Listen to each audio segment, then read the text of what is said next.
आज के लेक्चर में हम डिस्कस करने जा रहे हैं वर्क एंड एनर्जी का conceptual question number 2। Conceptual question का स्टेटमेंट है when an arrow is shot from its bow it has kinetic energy from where does it get the kinetic energy. Statement का मतलब ये है कि हमारे पास एक कमान है और उसमें एक तीर है। जब हम उस तीर को शॉट मारते हैं तो उसके पास काइनेटिक एनर्जी कहां से आ जाती है। तो इसका आंसर है the arrow gets the kinetic energy from the elastic potential energy। यानी वो जो तीर होता है उसके पास जो काइनेटिक एनर्जी होती है वो बो की पोटेंशियल एनर्जी से आ जाती है।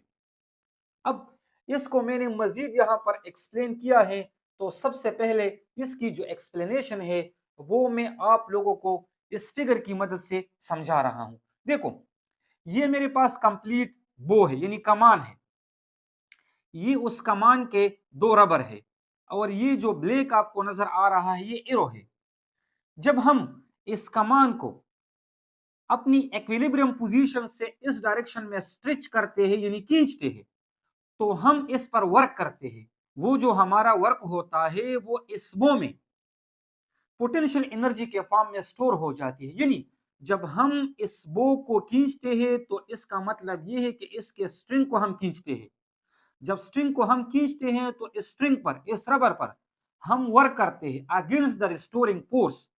तो वो जो वर्क डन होता है वो इन रबर के पास, इन स्ट्रिंग के पास in the form of elastic potential energy store हो जाती है। क्लियर।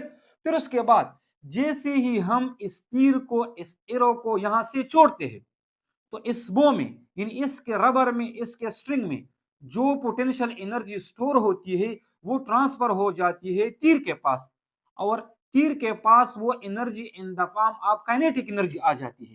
यानी यहां से पोटेंशियल एनर्जी कन्वर्ट हो जाती है, ट्रांसफर हो जाती है तीर के काइनेटिक एनर्जी में। तो उस काइनेटिक एनर्जी की वजह से फिर ये जो तीर है ये मोशन स्टार्ट कर देता है।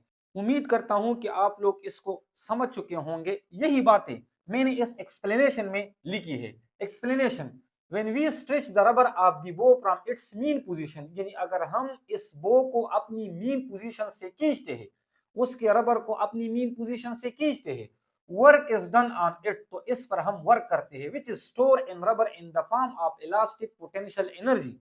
तो वो जो वर्क है वो रबर के पास पोटेंशियल एनर्जी के फॉर्म में स्टोर हो जाती है। When we release it the elastic potential energy from the rubber is transfer. जब हम इन रबर को फिर छोड़ते हैं तो वो जो इलास्टिक पोटेंशियल एनर्जी होती है रबर की वो ट्रांसफर हो जाती है to arrow in the form of kinetic energy. तो वो एरो के पास काइनेटिक एनर्जी में ट्रांसफर हो जाती है and the arrow start motion, और वो जो एरो होता है वो मोशन स्टार्ट कर देता है। अब यहां पर वही बातें मैंने एक इक्वेशन के फॉर्म में लिखा है कि गेन इन काइनेटिक एनर्जी बराबर होगी लॉस इन पोटेंशियल एनर्जी। यानी इस तीर के पास जो काइनेटिक एनर्जी आ जाएगी, यानी इसने जो काइनेटिक एनर्जी गेन की, तो वो इस रबर की लॉस इन पोटेंशियल एनर्जी के क्या होगी, बराबर होगी। thus gain in kinetic energy is equal to half kx square। यानी इन रबर में, इन स्ट्रिंग में जो इलास्टिक पोटेंशियल एनर्जी स्टोर होती है तो वो इसके बराबर होती है। तो ये जो इलास्टिक पोटेंशियल एनर्जी है ये काइनेटिक एनर्जी में क्या हो जाती है, कन्वर्ट हो जाती है। उम्मीद करता हूं कि आप लोग समझ चुके होंगे।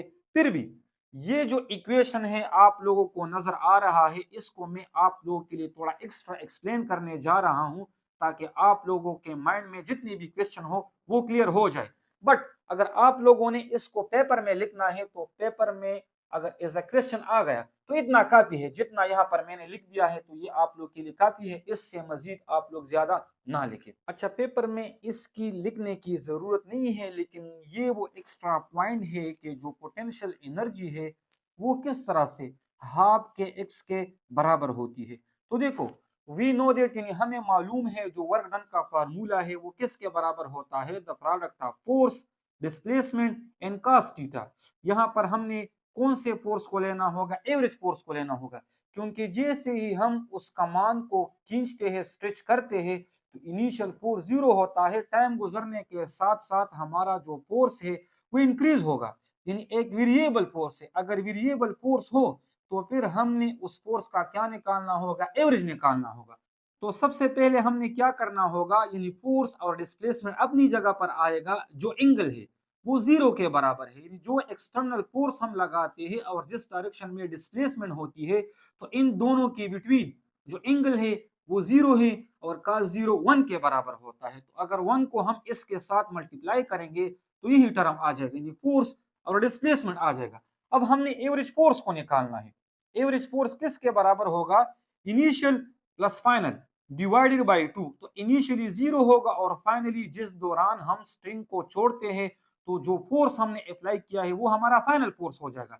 तो इनका सम और डिवाइडेड बाई 2, तो इससे क्या जाएगा, एफ बाई 2। अब यहाँ पर एक और पॉइंट हमने लगाना होगा, फ्रॉम हुक्स लॉ हमें मालूम है जो फोर्स होता है, यानी जब हम किसी रबर को यानी किसी स्प्रिंग को खींचते हैं तो वो जो फोर्स होता है फ्रॉम हुक्स लॉ वो बराबर होता है के एक्स, यानी जितना हमने उस फोर्स की मदद से उस स्ट्रिंग को या स्प्रिंग को एक्सटेंड किया, डिस्प्लेस किया और साथ में स्प्रिंग कांस्टेंट। क्लियर? तो इस इफ की जगह पर हम के एक्स की वैल्यू पुट कर सकते हैं। तो यहाँ पर मैंने फोर्स की जगह पर क्या कर दिया है, के एक्स की वैल्यू पुट कर दी है। तो ये एवरेज फोर्स की वैल्यू आ चुकी है। अब आप लोगों ने करना क्या है, ये जो एवरेज फोर्स है, ये जो एवरेज फोर्स की वैल्यू है इक्वेशन 2 में, आप लोगों ने इसको इक्वेशन 1 में पुट करना होगा। यानी एवरेज फोर्स किसके बराबर है, के एक्स बाई 2। तो इस एवरेज फोर्स की जगह पर हमने के एक्स बाई 2 को पुट करना होगा और ये एक्स अपनी जगह पर आ चुका है। तो वर्क का जो इक्वेशन बन जाएगा वो क्या बन जाएगा, अगर हम इनको आपस में मल्टीप्लाई करेंगे तो ये एक्स स्क्वायर बन जाएगा, कि अपनी जगह पर आ जाएगा और इसका मतलब मीन्स के 1/2। तो ये वो वर्क डन था जब हमने वो पर किया था, वो बराबर था हाफ के एक्स स्क्वायर के। और ये work done in the form of elastic potential energy क्या हो चुकी थी, स्टोर हो चुकी थी, जो कि बाद में फिर काइनेटिक एनर्जी में कन्वर्ट हो गई। उम्मीद करता हूं कि आप लोग इस पॉइंट को भी क्लियर कर चुके होंगे। लेकिन अगर पेपर में ये कंसेप्चुअल क्वेश्चन आया तो इसको एक्सप्लेन करने की जरूरत नहीं है। अगर आप लोगों ने इतना भी एक्सप्लेन कर दिया तो बस इतना पेपर के लिए काफी है।